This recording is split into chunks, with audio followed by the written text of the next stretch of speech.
It took 13 years, but we're finally getting a new Prince of Persia game. And frankly, it looks incredible. This series is legendary, and for good reason. 2 games in this series dramatically changed the face of the industry and are still unparalleled to this day. And yet, there's so many other games in this series that are unremarkable, or at worst, embarrassing relics of their time. And which category does Warrior Within fall into? You will never reach our shores alive. For your sake, you better hope I don't. We'll let you figure that one out. We have to start by going back to 1989, when Jordan Mechner released the original Prince of Persia for Apple II. This game broke a lot of ground as a new kind of platformer with more realistic, weighty physics and fluid animations. Prince of Persia created a new genre that would later include the likes of Another World, Blackthorn, and even Tomb Raider. So they took Prince of Persia and added a whole bunch of guns to it. Pretty much, yeah. After Prince of Persia, Mechner made a well-received sequel that mostly answers the question, what if Prince of Persia had more than 48 kilobytes to work with? After that, he stepped back from the series, working only as a consultant on Prince of Persia 3D, a game that was like Prince of Persia, but in 3D, which, as it turns out, looks a whole lot like Tomb Raider. It was a Tomb Raider clone. At this point, the series was in a place we've all seen before. I call it Pac-Man Purgatory. When you make a game so historically significant that every future game in that franchise is directly based on that one game. No series evolution, no natural progression, just never-ending callbacks to that one specific video game from the 1980s. So imagine our surprise when Ubisoft revealed The Sands of Time, a ground-up reboot of the franchise that proved to be every bit as revolutionary as the original. Give me the dagger! It was so much better than Tomb Raider that Tomb Raider ceased to exist and wouldn't come back until they redesigned it to play just like Sands of Time. Those clunky movements were replaced with acrobatics that were effortless without being automatic. Navigating a room would mean solving a beautifully constructed puzzle by using every type of movement at your disposal. All were intuitive and easy to execute. And you could recover from any mistakes with the rewind feature. So many innovative new concepts were seen here for the first time, already fully formed and perfectly balanced. The direct inspiration of Sands of Time is still seen in games today, in series like Uncharted, Titanfall, and multiple Tomb Raider reboots. So they added a whole bunch of guns to it. Again. Pretty much, yeah.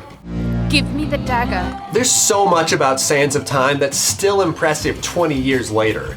It had a smartly written and nuanced story told with very few cutscenes.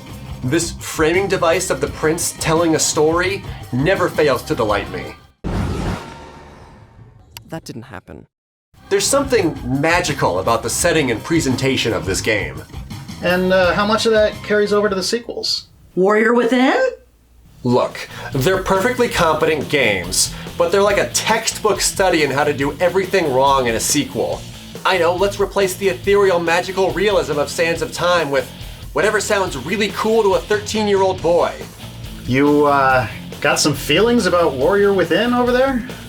Look, okay, it's fine. And they did course correct in the other sequels, though it never even came close to capturing that same magic again. So in 2008, after completing the trilogy, Ubisoft released another Prince of Persia reboot, with a whole new design and backstory. By all accounts, it was unquestionably a video game. Yeah, I didn't play it either. But then the series got unrebooted 2 years later with The Forgotten Sands, a new entry in the Sands of Time line, set conveniently before the prince became, you know. You better hope I don't. It was actually 2 new entries. Not that they told anyone, but Forgotten Sands on Wii was a completely different game from the Forgotten Sands that was released on HD consoles. Same title, same box art, 100% different game. So for those keeping track at home, the original continuity had 3 games, the Sands of Time line has 5, and whatever this thing was got only 1 game. Then there was absolutely nothing for 13 years. I'm surprised they haven't done a remake. The people love buying a game they've already played before. So, there was a Sands of Time remake, Give me the dagger! but that got canceled, and now they're making a whole new one from scratch. It'll be a couple of years before we see that one. Look, obviously I love Sands of Time, but we have got to chill with the remakes. It's getting out of control with the remakes. New games, please! Oh, good news. Last June, they announced a brand new Prince of Persia game. Was everybody mad it wasn't a remake? They were so mad it wasn't a remake. Well, I guess it's time to look to the future of the franchise and learn why Prince of Persia: The Lost Crown is going to be the best game of 2024. It's been 2024 for like 2 days, and you're already going crazy over there. And yet, here I am, saying it with confidence. Explain yourself. You want an itemized list? Because you'll get an itemized list. Number 1, this game is being made by the same team that made Rayman Origins and Rayman Legends. Well, you got my attention. I gotta say, I am very impressed with your first point. And this is a 2D game. It's right in their wheelhouse. You could not find anyone on planet Earth better suited to making an incredible 2D platformer than this team. That's real. Okay, second point. Everything I've seen indicates that this game really nails the essence of the series. Precise movement, avoiding death traps, and a healthy dose of time travel shenanigans. Even our guy Jordan Mechner, while not directly involved in this one, has given the game his enthusiastic endorsement, calling it the Prince of Persia game I've been wishing for. Looks pretty great, but I think the fans were looking for a new big-budget AAA Prince of Persia. I got this one. Number 3. There's no Ubisoft like low-budget Ubisoft. They take a lot of heat for releasing really similar games year after year. Assassin's Creed, Watch Dogs, mostly Assassin's Creed. But that complaint only works if you ignore everything but their major AAA games. Dig into some of their lower budget stuff and you'll find a deep ocean of creativity and experimentation. No, wait, they're really just mad that you don't play as the prince. Everyone seems to have forgotten that there's already a game in this series where you don't play as a prince. It's called Prince of Persia. You're just some dude with the hots for a princess. And I guess it's possible that the royal lineage of the main character doesn't affect the gameplay all that much.